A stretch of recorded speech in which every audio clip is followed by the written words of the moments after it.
we need to talk about a massive shift happening in warfare.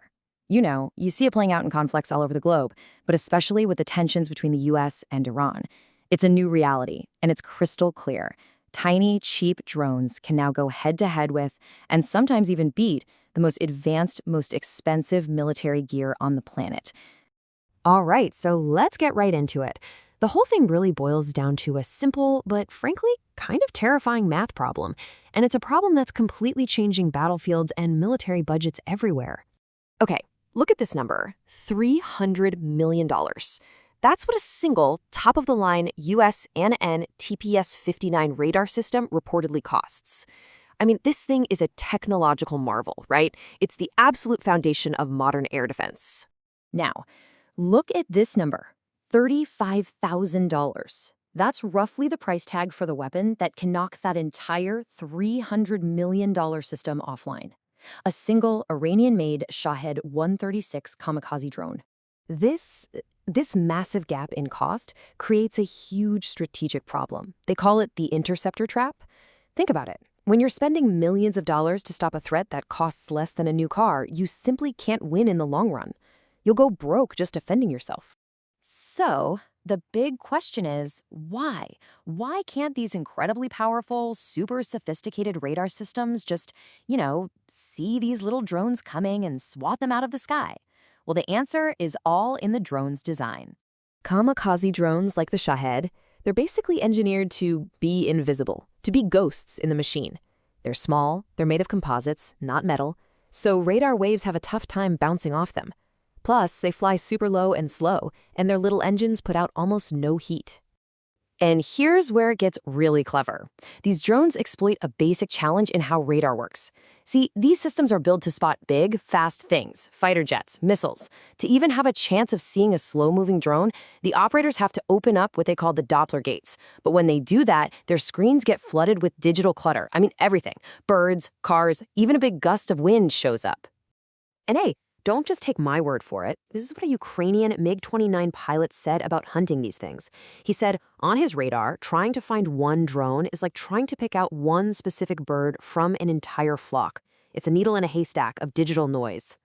Okay, so if your main set of eyes, your big, expensive radar, can't be trusted, what do? Well, you get more eyes.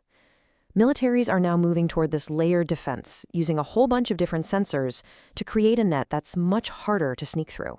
The main takeaway here is that no single system is perfect. So instead, you build a web where each sensor covers for the other's weaknesses. You've got specialized radars for small stuff, acoustic sensors listening for that distinct engine buzz, RF scanners hunting for control signals, and powerful cameras just looking for the drone itself.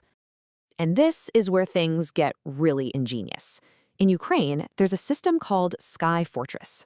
Get this, it's a network of 10,000 microphones, basically souped-up smartphones, that just listen for the sound of an incoming drone and track it across the country by its sound alone.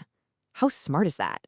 But, just getting better at defense doesn't fix that core economic problem, that interceptor trap.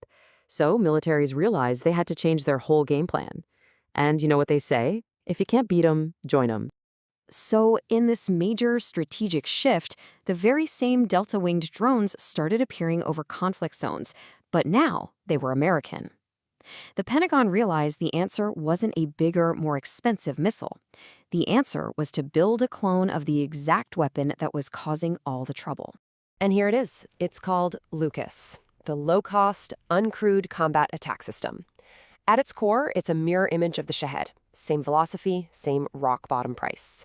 But it's got some key American twists, especially when it comes to finding its target. So while the Shahed just flies to a set of GPS coordinates, Lucas uses AI and computer vision to actually identify military targets, tanks, artillery, that kind of thing. It's designed to be more precise. And it's modular, too. It can be a bomb or a sensor or a jammer. It's the US military trying to blend its obsession with precision with this new reality of cheap, disposable weapons. And that decision to copy the kamikaze drone, not just defend against it, is a really big deal. It has huge implications for the future of war because it basically gives this style of warfare a stamp of approval from a major world power. You see, for decades, the Western way of war was all about having the best, most advanced technology. The belief was that a few superior jets could beat 100 lesser ones. Well, that era might be over. The new idea is affordable mass. The understanding that a swarm of cheap, throwaway systems can overwhelm and bankrupt a handful of exquisite, super expensive ones. And this strategy isn't new. Iran practically wrote the playbook on this with its forward defense doctrine. They used proxy forces and cheap drones to project power and bog down their enemies, all while keeping the fighting far away from their own borders. So, when you get right down to it, the Pentagon building Lucas wasn't really a choice. It was a survival tactic. It was a moment of admitting that in this new world of $35,000 weapons, even the richest military on Earth can't afford to be too good to fight cheap. And that really leaves us with this one final critical question. In this new era, when a $35,000 weapon can bankrupt a multi-billion-dollar defense, what does superiority even mean anymore?